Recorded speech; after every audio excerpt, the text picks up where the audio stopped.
Посещение театра – это всегда переживание, помогающее нам задуматься над вечными проблемами и не оставаться равнодушными. Камрадский муниципальный музыкально-драматический театр показал премьеру спектакля «Гантеля», который состоялся 5 апреля в городе Камрад. Наш сегодня спектакль приурочен к Международному дню театра, который проходил 27 марта, но у нас просто не получилось показать. В тот день это был вторник, и неудобно для зрителей. Мы решили показать сегодня.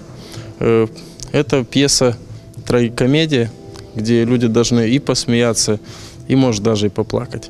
Каждая пьеса, спектакль, постановка имеет свое умозаключение и мораль. В центре событий спектакля «Гантеля» – обыденная человеческая месть, от которой тянутся все остальные проблемы. Этот спектакль учит тому, что каждый человек должен руководствоваться в жизни положительными эмоциями, а не негативными.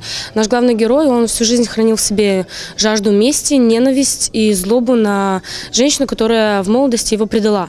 И поэтому, как видно по нашему сценарию, что когда человек руководствуется такими негативными эмоциями, это может привести к самым неожиданным последствиям, даже трагическим летальным исходам. Театр – это сцена эмоций. Здесь великая сила таланта заставляет людей плакать и смеяться, радоваться и сопереживать. Именно эти ощущения испытали зрители премьеры спектакля «Гантеля». Премьера спектакля мне очень понравилась вообще, так как на одном дыхании. Эмоции захлестнули в конце, в финальной сцене, вообще интересный сюжет. И наши ребята с театра молодцы, молодые, но сыграли хорошо. Мне понравилось. Спектакль прошел очень эмоционально. Актеры точно донесли те чувства, которые действительно мы пережили. И мне кажется, что в дальнейшем, если будет продолжаться, то число зрителей повысится и будет намного интереснее. Мы очень рады, что в нашем городе есть театр. И очень рады, что в этом театре работают такие молодые актеры.